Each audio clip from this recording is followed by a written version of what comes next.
the Pharisees were hypocrites concerned about washing their hands, cleaning kettles, and washing beds, and that makes you holy.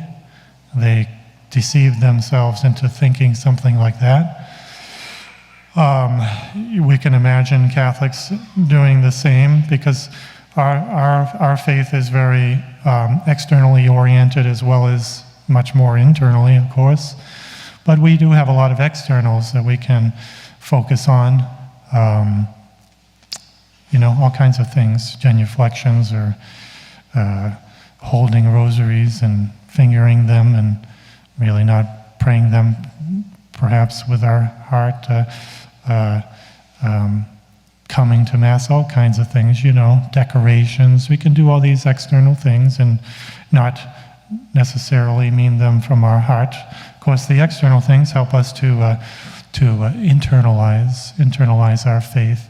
But the ultimate importance is charity, true love for our neighbor, true love for God, which is internal.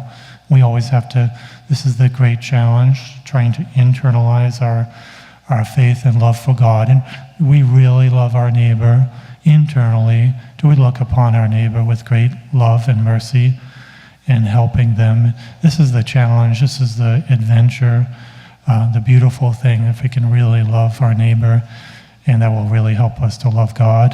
But loving God, of course, would come first, and that will lead us to loving our neighbor with great love. But this internal, external thing can make us think about judging other people, like the Pharisees were doing here. Our Lord would hang out with the sinners, the tax collectors.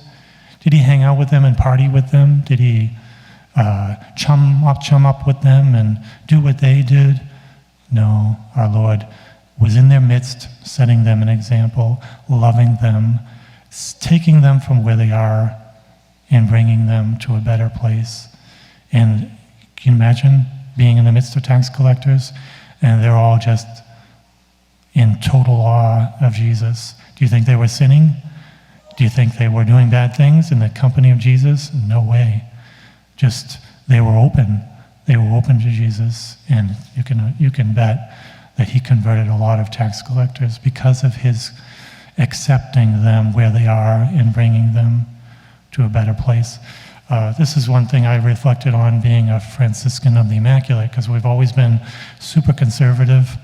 We've always been like really strict orthodoxy and no heresy whatsoever. If you see any trace of it, you stamp it down, you shout it down, you vigorously reject it, and all of this. This is the way we've always been, very strict. And I was always that way too, and it brought it into confession, brought it into your relationships, and that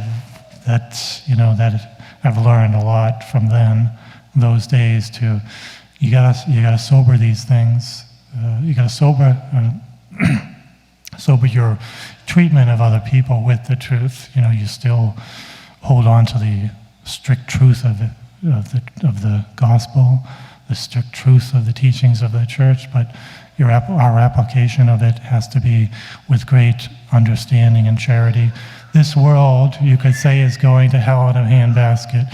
You can say it's, crumbling everywhere around us. You can say it's, people are this bad and this bad and that bad. I just came back from a wedding, and my nephew was getting married, and I used to be judgmental to my family because they weren't as strictly Catholic as I was. They didn't pray as much as I did. They didn't know the faith as much as I did. And so I really had a judgmental mentality, and I hated it. I really didn't want to look at my family members with judgment, but I thought that's what I was supposed to do back when I was sort of more immature in my faith, even in priesthood a little bit in the early days. But then God enlightened me, if you want to lead people to me, if you want to lead people to the truth and the faith, you've got to not judge them.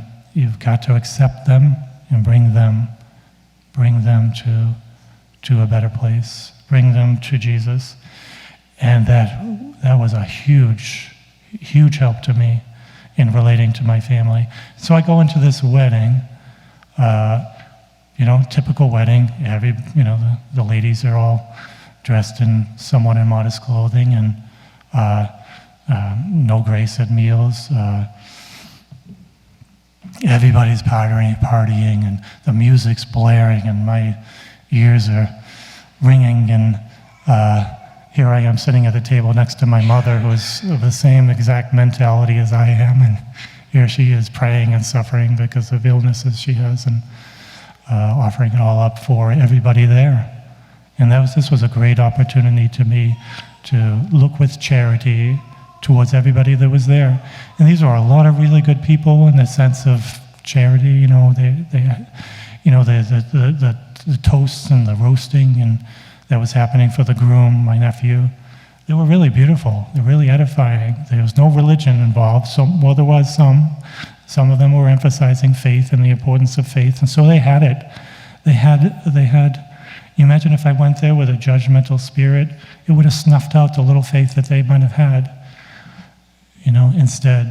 Instead it was, there's a seed ground there for lifting them up and bringing them to a better place. Here I am in my habit, sitting at the table in the midst of all this partying, and I said, well, this is really good for them. This is really good for them, and opportunity for me to pray for everybody there, and it was a really good thing, and I was happy.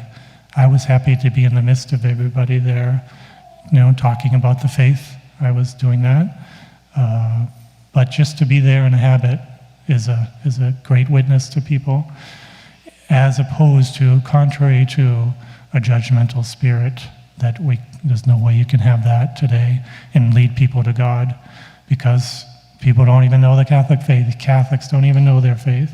So many people are in bad places right now. So many people are confused, so confused that you have these transsexuals around. What do you do when you come to a transsexual? Do you reject them? Do you fight them? Do you say how stupid they are? Just how ridiculous it is on the face of it? No, we can't do that. We accept the person for where they are. We try to lead them to the truth by love, by patience, by accepting their human dignity, by helping them in every way with kindness and charity. I think this is what our community here could, maybe grow in, because we know so much of our faith. We know so much of the truth, and we have to apply the truth in a very kind and charitable way, not to be too hard on others, not to be judgmental, but the ultimate charity. Let us be examples of ultimate charity to the world. Aren't we supposed to bring the gospel to everybody? Aren't we supposed to be Our Lady to everybody? And Our Lady wants to save everybody.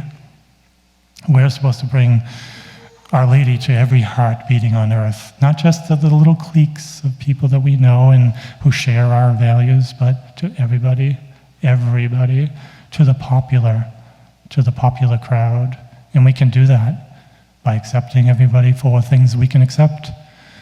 We can accept everybody for their human dignity. We can't accept sin, of course. Somebody's sinning in front of us, we confront it and we try to stop it, but we accept the person and we try to lead them. This is what Jesus did when he went in the midst of sinners.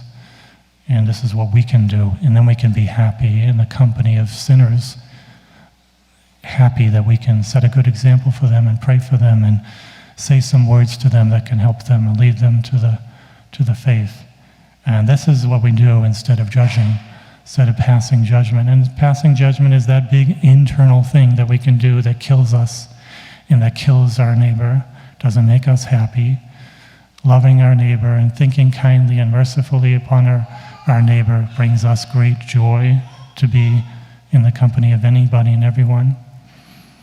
So we can learn that from the gospel. This is the opposite of what the Pharisees did and what Jesus tells us, to internalize our faith, let us really be full of love and charity and mercy. This is the contrary to unchastity, of theft, murder, adultery, malice, and deceit. Instead, we replace it with charity and mercy towards our neighbor, asking God to fill ourselves with Himself, Our Lady, the presence of Our Lady in us. And as most of you are MIM members, we have to be Our Lady, and Our Lady wants to save all her children and leave nobody out, leave no one out. Strive to save everyone we meet and everyone we see, everyone we encounter.